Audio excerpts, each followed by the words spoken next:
Hello दोस्तों, welcome again in my YouTube channel Balaji premium classes. दोस्तों, आज हम अभी बात करेंगे प्रमेय 6.6 के बारे में, ठीक ना। इससे पहले वाले वीडियो में यानी इससे नेक्स्ट क्लास जो था मेरा, उसमें प्रमेय 6.2 यानी सेल्स प्रमेय का विलोम करवा दिए थे। अब बात करें 6.6 के बारे में। ये भी एग्जाम की दृष्टि से बहुत वेरी वेरी इंपॉर्टेंट ये प्रमेय है, बहुत बार पूछा गया है। इस बार फिक्स है कि 22 के 23 के एग्जाम में ये क्वेश्चन आ जाए, तो आप लोग इस वीडियो को अच्छे से देखिएगा। देखिए, कह रहा है दो समरूप त्रिभुज के क्षेत्रफल का अनुपात इनकी संगत भुजाओं के अनुपात के वर्ग के बराबर होता है। दोस्तों देखिए, ये दोनों त्रिभुज ए बी सी व पी क्यू आर, ये दो समरूप त्रिभुज ऐसा दिया गया है। हम लिख दिया गया है ए बी सी व पी क्यू आर दो समरूप त्रिभुज है, यानी ए बी सी समरूप त्रिभुज पी क्यू आर। देखिए दोस्तों, जब दो त्रिभुज कोई समरूप होता है तो उनकी संगत भुजा यानी ए बी बटा में पी क्यू, बी सी बटा में क्यू आर और ए सी बटा में पी आर, ये अनुपातिक होता है। लिख दिया है समरूप त्रिभुज की भुजाएं अनुपातिक होती है, यानी कि बड़ा वाला त्रिभुज का भुजा हम अनुपातिक दिखा दिए, ठीक ना।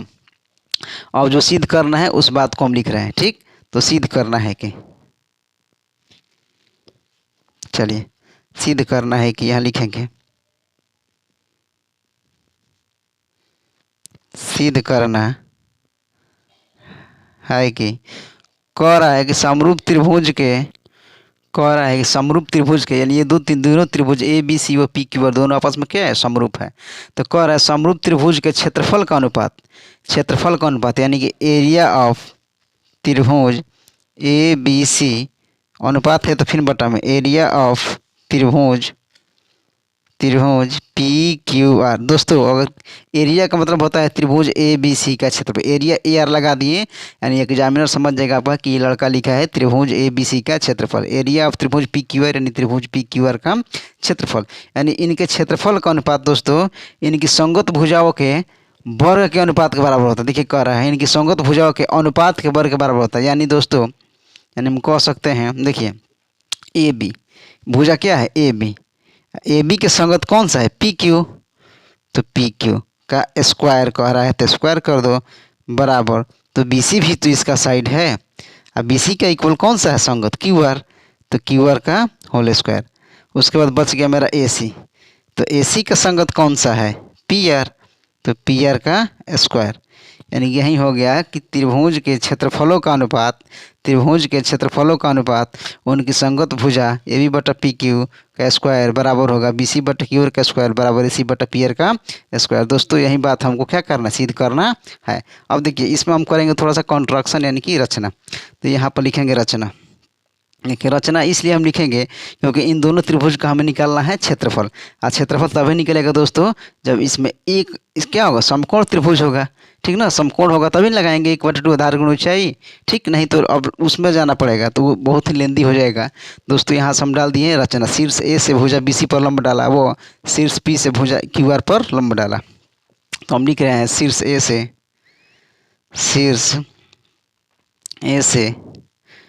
भुजा बी सी व शीर्ष पी से भुजा क्यू आर पर लंब डाला,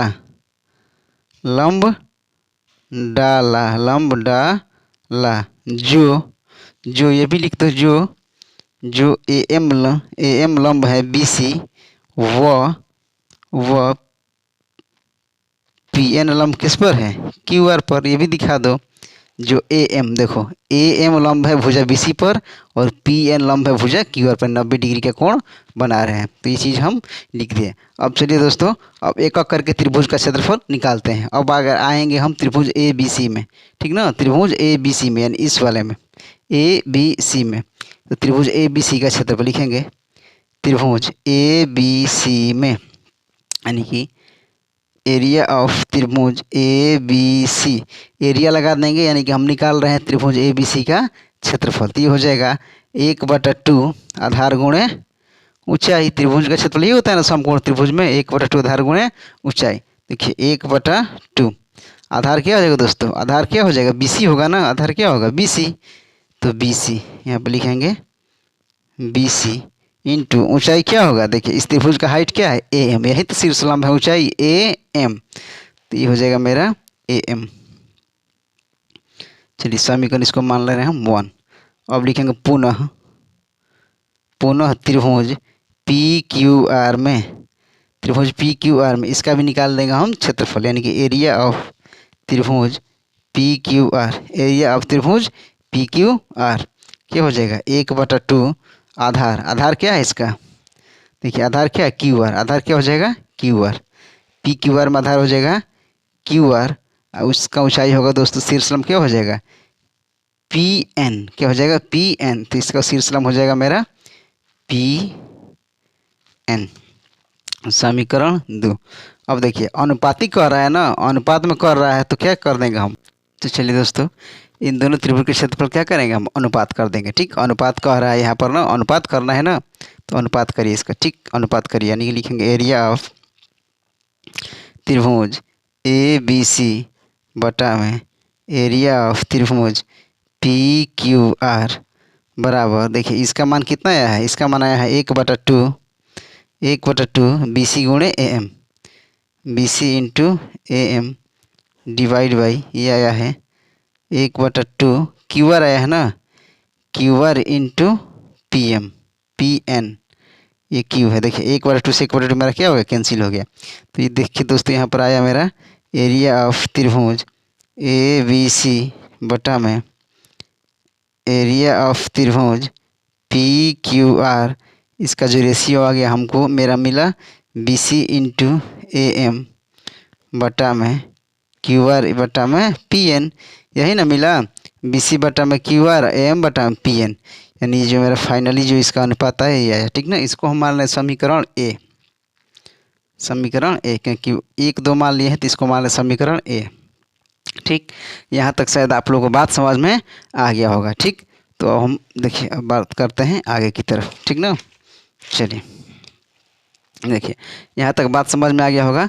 अब चलिए अब हम अब आ रहे हैं त्रिभुज करके। अब देखिए दोस्तों अब हमें आना है इसमें। ठीक, देखो अब हम लेंगे एक बार त्रिभुज ए बी एम वो त्रिभुज पी क्यू एन में। ठीक ना, अब इन दो त्रिभुज को हम क्या दिखाएंगे समरूप दिखाएंगे, समझ में आ रहा है ना, इन दो त्रिभुज को हम समरूप क्या कर देंगे दिखा देंगे। जैसे इन दो त्रिभुज को हम समरूप दिखाएंगे दोस्तों, देखिए ए बी एम और पी क्यू एन जब त्रिभुज समरूप हो जाएगा तो इसका भुजा हम क्या कर लेंगे अनुपातिक कर लेंगे। ठीक ना, इसका भुजा क्या होगा अनुपातिक होगा, तो वहाँ से कुछ ना कुछ हमें मिलेगा। तो चलिए अब एक बार हम ले रहे हैं त्रिभुज ए बी एम और एक बार पी क्यू एन। ठीक ना, तो चलिए हम लिखेंगे हम यहाँ से त्रिभुज, त्रिभुज अब लिखेंगे अब त्रिभुज ए बी एम व त्रिभुज पी क्यू एन में। ठीक, देखिए यहाँ पर हम अलग से चित्र बना रखे हैं दोस्तों आप लोगों को समझाने के लिए। ठीक ना, अब देखिए इसमें क्या क्या मिल रहा है हमको, इसमें देखिए क्या क्या मिल रहा है।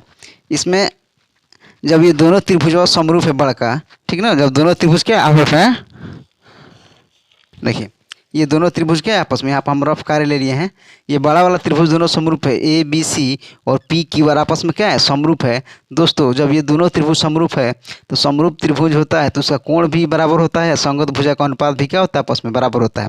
क्या दोस्तों, इसमें कोण बी कोण क्यू का क्या होगा इक्वल होगा, और कोण सी कोण आर का संगत है तो ये इक्वल होगा, ये वाला कोण ए किसका इक्वल होगा कोण पी का। ठीक ना, दोनों जब त्रिभुज ए बी सी समरूप है तो ए बी सी समरूप है दोस्तों, तो सब कोण आपस में क्या होंगे बराबर होंगे, तभी तो समरूप है दिया गया है।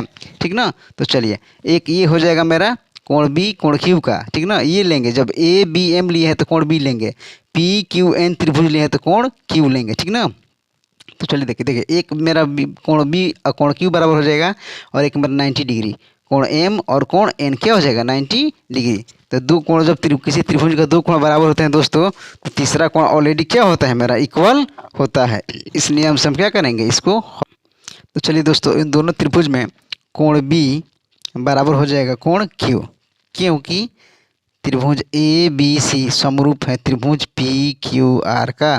ठीक ना, देखो यहाँ से देखो ये वाला कोणवा इस कोणवा क्या होगा इक्वल होगा। ठीक ना, ये कोण बी कोण क्यू का इक्वल होगा, क्योंकि ये बड़ा वाला त्रिभुज समरूप है तो बड़ा वाला त्रिभुज समरूप होगा तो कोण बी किसका इक्वल कोण क्यू का, ये सी हो जाएगा आर का, ये कोण ए हो जाएगा कोण पी का। ठीक, तो यहाँ से एक दिखा दिए। उसके बाद कोण एम बराबर कोण एन कितना डिग्री 90 डिग्री। उसके बाद लिखेंगे हम कोण एम बराबर कोण एन, ठीक ना, 90 डिग्री। तो आप लोगों को एक बात पता होगा कि अगर किसी त्रिभुज के दो कोण आपस में इक्वल हो गए तो तीसरा कोण ऑलरेडी क्या होगा, इक्वल होगा। ये चीज़ आपको कहने की ज़रूरत नहीं है, ठीक ना। अगर किसी त्रिभुज में दो कोण, और जैसे कि एक त्रिभुज का एक कोण हो गया 100 डिग्री और एक का हो गया 40 डिग्री, तो फिक्स है कि तीसरा 40 से होगा, क्योंकि 40 से 140, 100 और 40 से 140 तो तीसरा फिक्स से कितना होगा, 40 से होगा, तभी तो 180 होगा। तो जब दो एंगल आपस में इक्वल हो गए तो तीसरा कोण ऑलरेडी क्या होता है, इक्वल होता है। तो हम कह सकते हैं कि एंगल एंगल एंगल क्राइटेरिया से, एंगल एंगल एंगल क्राइटेरिया से ये त्रिभुज क्या हो गया, हमारा समरूप हो गया। यानी त्रिभुज ए बी एम समरूप हो जाएगा त्रिभुज किसका, पी क्यू एन का, ठीक ना। तो जब त्रिभुज समरूप होता है दोस्तों तो इसकी भुजा क्या होती है, अनुपातिक होती है। तो चलिए भुजा अनुपातिक करें। देखिए भुजा अनुपातिक करने के लिए सीखना नहीं है। देखिए जब हम ए बी लेंगे, देखिए ए बी बटा में क्या हो जाएगा, पी क्यू। जब ये दो शुरू वाले रहे तो इसमें का शुरू वाला, देखिए भुजा अनुपातिक करने का ये तरीका है। उसके बाद देखिए जब बी एम लिए, क्या लिए, बी एम, ठीक ना, चाहे ए एम ले लो पहले, ए एम, तो क्या हो जाएगा, पी एन। ये लिया है ए एम तो पी एन, ऐसे ऐसे लिए हैं, ठीक ना, ऐसे, ठीक। उसके बाद जब ले रहे हैं B M, B M, B M, तो ये मतलब हो जाएगा क्यू एन, क्यू एन, ठीक। क्योंकि समरूप त्रिभुज की भुजा क्या होती है, अनुपातिक होती है। ये चीज़ लिख लेना यहाँ पर कि समरूप त्रिभुज की भुजा क्या होती है, अनुपातिक होती है। तो चलिए अब कह सकते हैं यहाँ पर, देखिए अब देखिए जो इसकी जरूरत, जहाँ पर हमें जिस चीज़ की ज़रूरत है उसको हम क्या कर लेंगे, लिख लेंगे। देखिए हमें इस चीज़ की ज़रूरत है ए बी बटा पी क्यू का, लिखेंगे ए बी बटा में पी क्यू बराबर ए एम बटा में पी एन। इस चीज़ को हम लिख रहे हैं, इसको हम नाम दे दें समीकरण बी, ठीक ना। इस चीज़ की आगे हमें ज़रूरत है, इसलिए इसमें से इन दोनों को हम क्या करनी है, अलग समीकरण बना दिए, ठीक। अब देखिए दोस्तों, अब यहाँ से देखिए तो अब देखिए एक स्टेप और है। देखिए ए बी सी और पी क्यू आर ये दोनों त्रिभुज के आपस में समरूप है, ऐसा दिया गया है। तो लिखेंगे हम चूँकि, लिखेंगे चूँकि